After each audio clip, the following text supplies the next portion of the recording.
Assalamualaikum warahmatullahi wabarakatuh. Perkenalkan, nama saya Olivia Sandiguna. Saya dari D3 Keperawatan tingkat 1. Di sini saya akan menjelaskan tentang sistem kardiovaskuler. Sistem kardiovaskuler terdiri dari dua kata, yaitu kardio dan vaskuler. Kardio yang artinya jantung, sedangkan vaskuler artinya darah atau pembuluh darah. Jadi sistem kardiovaskuler adalah sistem yang terdiri dari darah, jantung, dan pembuluh darah. Komponen penyusunan darah. Darah merupakan jaringan ikat yang terdiri dari sel dan fragmen sel yang dikelilingi oleh yang namanya cairan ekstraseluler matriks. Sel terdiri dari dua, yaitu sel darah merah dan sel darah putih. Fragmen sel bisa disebut kepingan darah atau trombosit. Kenapa kepingan darah disebut fragmen sel? Karena itu sebenarnya suatu pecahan dari satu sel yang besar namanya megakariosit. Jadi di dalam tubuh manusia awalnya itu ada yang namanya megakariosit, dan dia akan pecah menjadi 2000 sampai 3000 pecahan atau fragmen. Dan setiap fragmen itu disebut sebagai trombosit atau kepingan darah. Dan itulah mengapa kepingan darah disebut fragmen sel. Sel dan fragmen sel bisa kita sebut sebagai format elemen dari darah. Extracellular matrix, komponen cair yang berada di luar sel manusia. Di dalam darah tadi ada sel darah merah, sel darah putih, dan ada juga fragmen sel yaitu trombosit. Berarti extracellular matrix di dalam darah akan mengelilingi ketiga komponen tersebut. Extracellular matrix yang menyusun darah disebut sebagai plasma darah. Plasma darah yaitu cair yang tersusun dari 91,5% air dan 8,5% bahan terlarut. Bahan terlarutnya kebanyakan protein. Kebanyakan protein ini diproduksi oleh sel-sel hati, yaitu hepatosit. Contoh protein yang pertama ada albumin, yaitu menyusul 54% protein yang ada di plasma darah. Salah satu fungsi albumin yaitu mengatur pH keasaman darah. Yang kedua ada globulin. Globulin ada beberapa jenis, yaitu alfa, beta, dan gamma. Ini bisa disebut antibodi atau imun globulin. Dari namanya saja ada kata imuno atau imun, berarti dia akan melawan antigen atau zat asing yang masuk ke dalam tubuh manusia. Dan yang ketiga ada fibrinogen, berfungsi dalam proses pembukuan darah. Komposisi darah. Format elemen 45% yang tersusun dari sel darah merah, sel darah putih, dan kepingan darah. Sel darah merah adalah yang paling padat, berarti posisinya di bawah. Sel darah merah menyusun 99% dari format elements, dan 1% dari format elements itu tersusun dari keping darah dan sel darah putih yang hanyalah berupa lapisan yang tipis. Letak di atas sel darah merah karena tidak sepadat sel darah merah, dan berada di bawah plasma darah karena lebih padat daripada plasma darah. Fungsi jantung adalah memompa darah ke seluruh jaringan tubuh. Darah ini perlu dikirim ke jaringan tubuh karena dua hal. Yang pertama, darah menyediakan zat-zat yang diperlukan oleh jaringan tubuh untuk bertahan hidup, seperti oksigen dan nutrisi.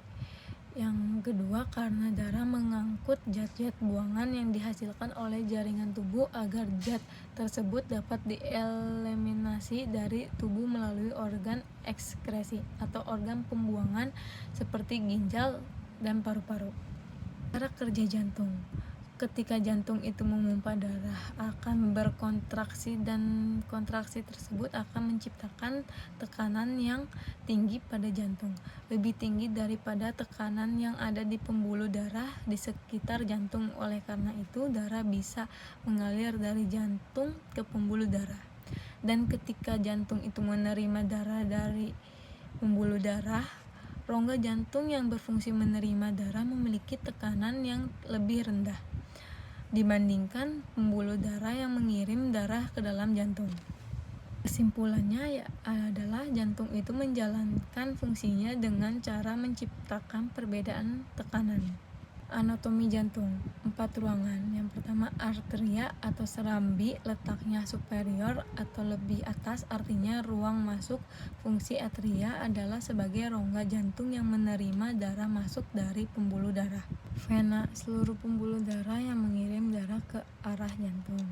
Dan arteri seluruh pembuluh darah yang mengirim darah menjauhi jantung.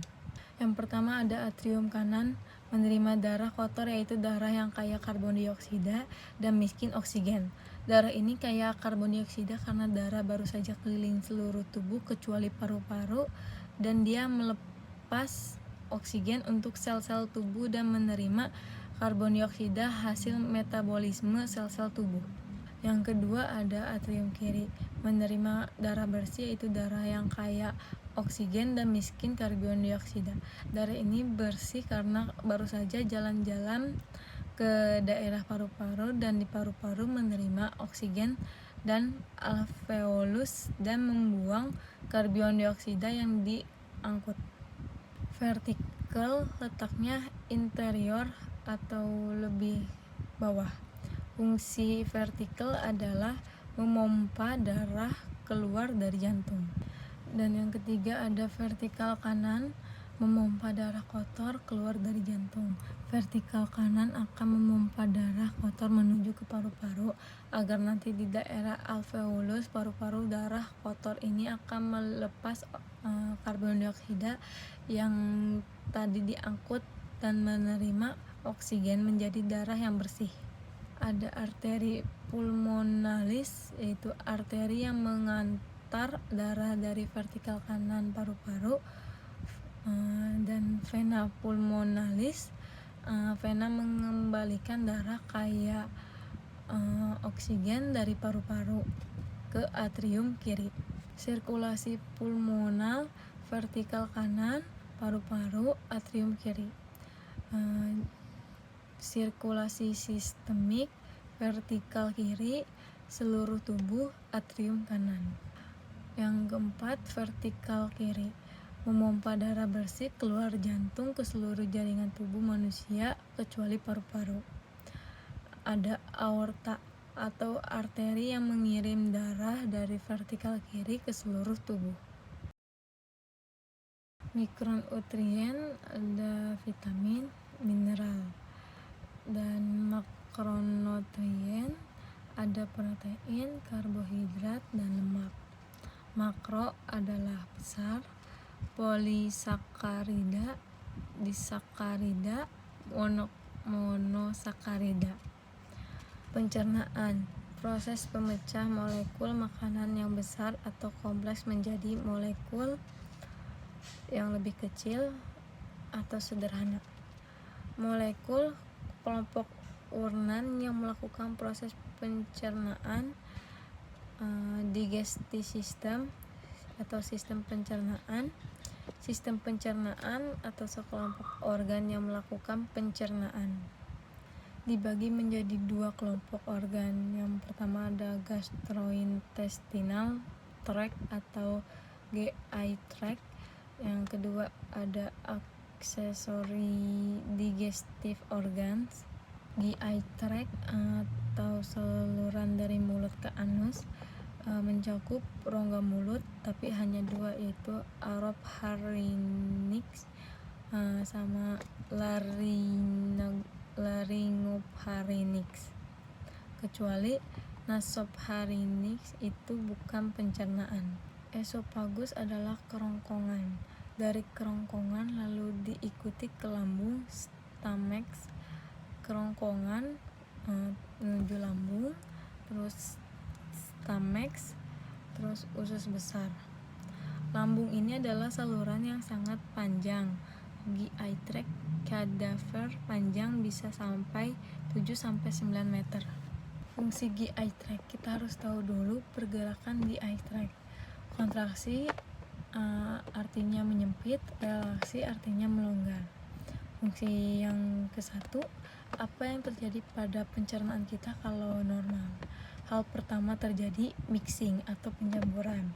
GI tract dengan enzim-enzim cairan pencernaan makanan tercampur dengan enzim-enzim cairan yang ada di GI tract, jadi dia menyempit, melonggar, seperti mengocok, mencampur makanan, enzim-enzim dan cairan yang ada di GI tract kita.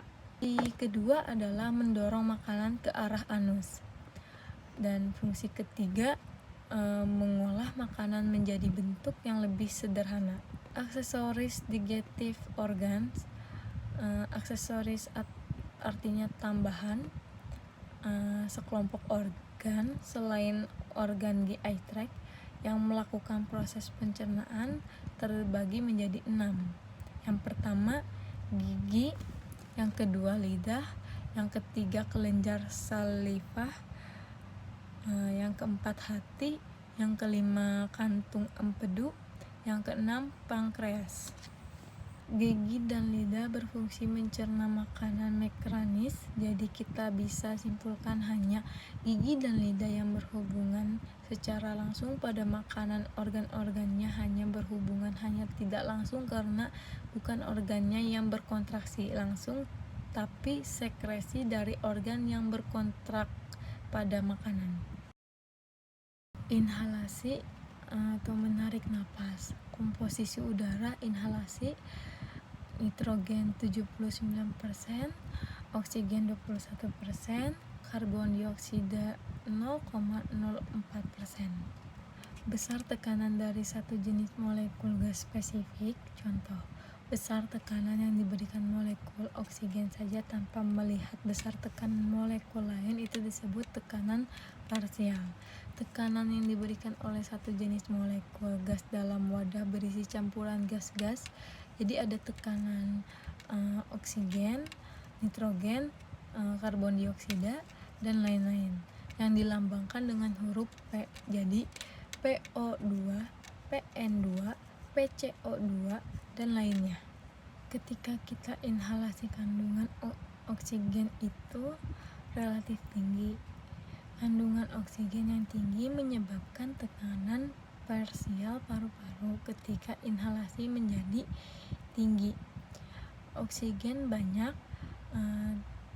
PO2 tinggi, yaitu sebesar 105 mmHg. Nilai ini lebih tinggi dari nilai tekanan parsial oksigen yang ada di pembuluh darah kapiler di sekitar alveolus paru-paru. Nilainya di sini hanya 40 mmHg. Adanya perbedaan tekanan parsial oksigen satu daerah dengan daerah lain menyebabkan oksigen dapat berpindah tempat dengan cara difusi. Difusi, perpindahan molekul dari daerah di mana kontraksi molekulnya tinggi ke rendah. Darah kaya oksigen akan dikirim ke sisi kiri jantung, melewati atrium kiri atau serambi dan vertikel kiri atau bilik, lalu diedarkan ke seluruh tubuh agar bisa dikirim ke sel-sel tubuh. Jumlah oksigen di peredaran darah lebih tinggi dibandingkan dengan jumlah oksigen di sel-sel. Tekanan parsial peredaran darah atau 100 mmHg lebih tinggi dibanding dengan tekanan parsial di sel 40 mmHg. Perbedaan tekanan parsial ini menyebabkan oksigen pada pembuluh darah berdifusi ke sel. Oksigen yang ada pada sel tubuh akan segera dipakai untuk menjalankan sirkulasi metabolisme untuk menghasilkan energi yang dibutuhkan sel untuk bertahan hidup. Selain menghasilkan energi, juga menghasilkan zat buangan berupa karbon dioksida. Penumpukan karbon dioksida akan menimbulkan asam yang bersifat racun bagi sel-sel tubuh, sehingga karbon dioksida mesti dibuang keluar dari tubuh. Jumlah karbon dioksida sel lebih banyak dibanding jumlah karbon dioksida di peredaran darah, sehingga tekanan PCO2 sel lebih tinggi 45 mmHg dibanding PCO2 peredaran darah 40 mmHg, menyebabkan karbon dioksida berdifusi ke peredaran darah. Karbon dioksida tersebut akan dibawa melalui sisi kanan jantung, melewati atrium kanan dan vertikel kanan. Kemudian vertikel kanan memompa darah yang kaya akan karbon dioksida ke paru-paru. Jumlah karbon dioksida yang ada di peredaran darah di sekitar paru-paru itu lebih tinggi dibanding yang ada di dalam paru-paru, sehingga tekanan parsial karbon dioksida yang ada di peredaran darah sekitar paru-paru melebihi karbon dioksida yang ada di dalam paru-paru, menyebabkan difusi karbon dioksida ke dalam paru-paru. Akhirnya terjadi proses ekhalasi. Ekhalasi atau bisa disebut buang nafas. Terjadi proses ekhalasi sehingga udara yang kaya karbon dioksida itu dibuang keluar. Siklus respirasi, inhalasi, ekhalasi terjadi pada 3 lokasi atau level. Yang pertama, pertukaran gas antara udara luar dan dalam paru-paru disebut ventilasi pulmonalis. Yang kedua, pertukaran gas antara udara alveolus dan pembuluh darah kapiler disebut respirasi eksternal. Yang ketiga, pertukaran gas antara pembuluh darah kapiler dan sel-sel tubuh disebut respirasi internal. Udara dapat masuk melalui mulut dan hidung, tetapi mulut tidak termasuk ke dalam sistem pernapasan. Yang termasuk sistem pernapasan hidung, faring, laring, trakea, bronkus, bronkiolus, dan bronkiolus terminal. Fungsinya untuk menyaring, menghangatkan, dan melembabkan udara dan mengalirkan ke paru-paru. Zona pernapasan terdiri dari saluran dan jaringan di dalam paru-paru tempat terjadinya pertukaran gas. Ini termasuk bronkiolus pernapasan, saluran alveolar, kantung alveolar, dan alveoli, dan merupakan tempat utama pertukaran gas antara udara dan darah. Perbedaan udara yang dihirup lewat hidung dan mulut. Yang pertama, udara lewat hidung lebih bersih. Yang kedua, udara lewat hidung bisa tercium. Udara lewat mulut tetap hangat dan lembab. Yang kedua, lubang hidung atau eksternal naris. Yang ketiga, nasal vestibul, bagian depan hidung. Udara yang lewat akan terfilter oleh rambut-rambut hidung. Yang keempat, udara yang telah terfiltrasi akan masuk ke rongga hidung bagian dalam. Di daerah ini terdapat perpanjangan dari bintik yang disebut lateral nasal wall, dan perpanjangan ini mengarah ke nasal septum pembatas sisi kiri dari kanan. Perpanjangan disebut nasal konke, terdiri dari 3 bagian. Yang pertama ada nasal superior atau atas, yang kedua nasa tengah, yang ketiga nasa inferior atau bawah. Di antara nasal konke ada jalur tipis. Jalur-jalur itu disebut nasal meatus, terbagi menjadi superior atau atas, tengah, inferior atau bawah. Saluran udara yang dihirup akan berputar di nasal konke dan nasal meatus. Mengalami perubahan yaitu udara terasa hangat karena terpapar pembuluh darah kapiler yang dapat mentransfer kalor atau energi panas. Terdapat sel goblet yang berfungsi mengsekresi mucus yang menyebabkan udara menjadi lembab. Di bagi superior terdapat epitel olfaktori.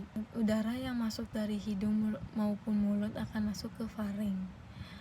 Terus masuk ke 2 saluran. Saluran paling belakang itu esofagus atau saluran pencernaan. Saluran terdepan, udara yang melewati saluran depan akan masuk ke laring. Struktur laring, voice box atau penghasil suara, masuk ke traken dan akan masuk ke 2 saluran, bronchi, bronchus singular. 1. Bronchi plural. yang terhubung antara paru-paru kanan dan kiri. Titik yang membelah bronsi disebut karina. Epiglotis, pembukaan dan penutup laring. Anatomi paru-paru kanan dan kiri. Kanan, terdapat 3 lobus atau bagian yang terpisah dari bagian lain. Yang pertama, lobus superior, 2 lobus tengah, 3 lobus inferior. Kiri, terdapat 2 lobus, lobus superior, 2 lobus inferior. Terdapat cekungan yang disebut kardia atau jantung. Rongga tubuh yang disebut thorax. Yang pertama di antara leher dan abdomen, yang kedua dibatasi oleh tulang rusuk dan diafragma, yang ketiga mengandung jantung dan paru-paru.